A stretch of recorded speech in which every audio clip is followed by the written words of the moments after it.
जय हिंद। आज हम बात करेंगे मानचित्र के बारे में, यानी कि मानचित्र का अध्ययन, मैप रीडिंग। तो आप सभी का स्वागत है हमारे चैनल में द विजन एनसीसी में।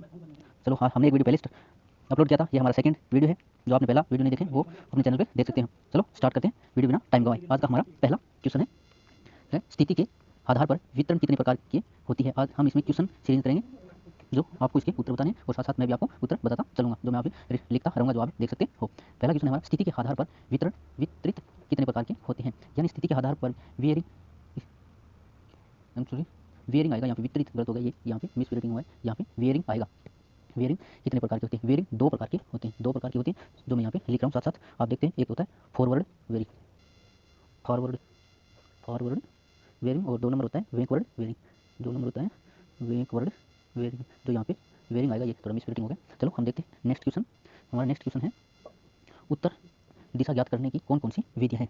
आप जब कहीं पे जा रहे हो तो आपको उत्तर दिशा भूल जाती हो, तो आप किस किस विधियों से ज्ञात कर सकते हैं। तो आपको ये विधि है, जो हमारी पहली विधि है कंपास से, यहाँ पे मैं लिख रहा हूँ साथ साथ कंपास, कंपास से। दूसरा ऊंचाई विधि, ऊंचाई विधि विधि, और 3 नंबर हम सूर्य से ज्ञात कर सकते हैं, सूर्य से।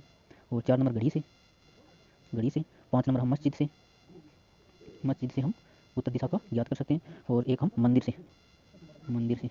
और एक होता है हमारा ध्रुव तारा। हम इन सभी से उत्तर दिशा ज्ञात कर सकते हैं। एक बार और देखिए, उत्तर दिशा दिशा ज्ञात करने कौन कौन सी विधि है? कंपास से, ऊंचाई विधि से, सूर्य से, और घड़ी से, और मंदिर और मस्जिद व ध्रुव तारों से हम उत्तर दिशा का ज्ञात कर सकते हैं। चलो आज का नेक्स्ट क्वेश्चन देखते हैं। नेक्स्ट क्वेश्चन है, नेक्स्ट क्वेश्चन है हमारा, अपनी स्थिति ज्ञात करने की कौन कौन सी विधियाँ हैं। जो हम कहीं पे खड़े हैं तो अपनी स्थिति ज्ञात कैसे करें मैप के अंदर, जो आपको बतानी है। हम एक तो हम कर सकते हैं स्थिति से, यानी स्थिति, अपनी स्थिति ज्ञात कैसे करेंगे, तो आकृति से, एक लिख सकते हैं आकृति से। और दूसरा रिसेक्शन से, रिसेक्शन से, रिसेक्शन से। और एक सेक्शन विधि से हम एक सेक्शन से दूसरे सेक्शन के बारे में हम स्थिति ज्ञात कर सकते हैं। चलो आज का हमारा नेक्स्ट क्वेश्चन है, नेक्स्ट क्वेश्चन है, प्रिज्मेटिक कंपास के प्रकार के होते हैं। प्रिज्मेटिक कंपास कितने प्रकार के होते हैं? प्रिज्मेटिक कंपास दो प्रकार के होते हैं, जो कौन कौन से होते हैं? एक तो होता है ड्राई, मैं यहाँ पे लिख रहा हूँ साथ में, ड्राई कंपास, व दूसरा लिकुंड, लिकुंड कंपास, लिकुंड कंपास है, टाइप का होता है लिकुंड, टाइप टाइप का कंपास होता है, यहाँ पे लिखा टाइप का कंपास होता है। तो ये आपको क्वेश्चन समझ आ गया। हम देखते हैं नेक्स्ट क्वेश्चन। आज का हमारा नेक्स्ट क्वेश्चन है, नेक्स्ट है सर्विस प्रोटेक्टर का आकार तथा मुख्य कार्य बताइए। जो सर्विस प्रोटेक्टर होता है उसका आकार और कार्य बताना है इसका मुख्य। इसका आकार होता है 6x2 grid, grid wearing, wearing, wearing होता है। और इसका मुख्य कार्य होता है, जो इसका आकार होता है 6x2, और इसका मुख्य कार्य होता है ग्रिड वेयरिंग पढ़ना होता है।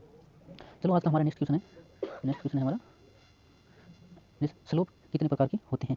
स्लोप दो प्रकार के होते हैं, एक तो होता है नियमित, मैं साथ साथ लिख रहा हूँ, आपको देखना है, नियमित, नियमित, और दूसरा होता है अनियमित, अनियमित।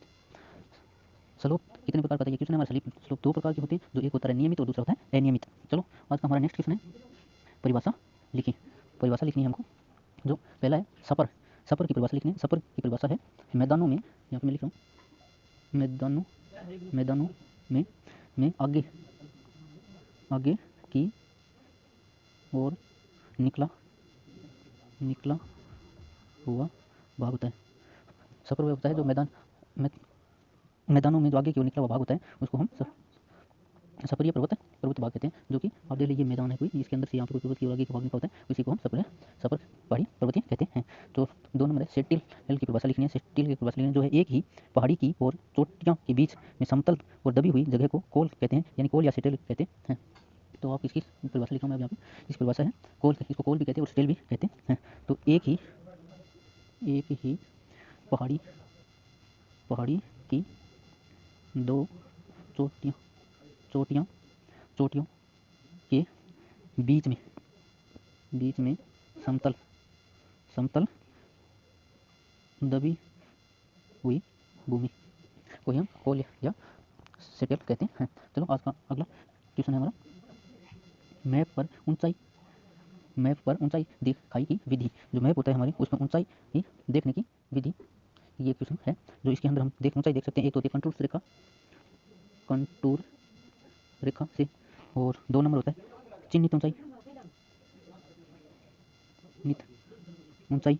और एक होता है बेंचमार्क से, बेंचमार्क से, बेंचमार्क से। चलो नेक्स्ट क्वेश्चन है हमारा, नेक्स्ट क्वेश्चन है, एक मील स्केल को आरएफ स्केल परिवर्तन कीजिए। जो एक मील स्केल होता है उसको आरएफ में परिवर्तन करेंगे तो हमारा होगा 1/63 360 आएगा इसका। आर एफ का स्केल में परिवर्तित करेंगे 1 मील को, तो 1/3 होगा। चलो आज का नेक्स्ट क्वेश्चन है हमारा। नेक्स्ट क्वेश्चन है 140 डिग्री फॉरवर्ड वितरण को बैकवर्ड में बदलो। जो हमारा 140 डिग्री है, जो फॉरवर्ड वितरण को बैकवर्ड में बदलना है, तो इसकी होगी 220 डिग्री होगी, डिग्री होगा। ये फॉरवर्ड बैक में बदलेंगे तो यहाँ पे 220 डिग्री हो जाएगा, 140 डिग्री है जो 240 डिग्री हो जाएगा। चलो आज का हमारा नेक्स्ट क्वेश्चन है मानचित्र को सेट करने हेतु कंपास को मानचित्र की किस लाइन के ऊपर रखते हैं। मानचित्र को सेट करने हेतु कंपास को मानचित्र की किस लाइन के ऊपर रखते हैं। जो होती है हमारी मैग्नेटिक लाइन होती है, उस पर लिखते हैं, जो होती है मैग्नेटिक लाइन।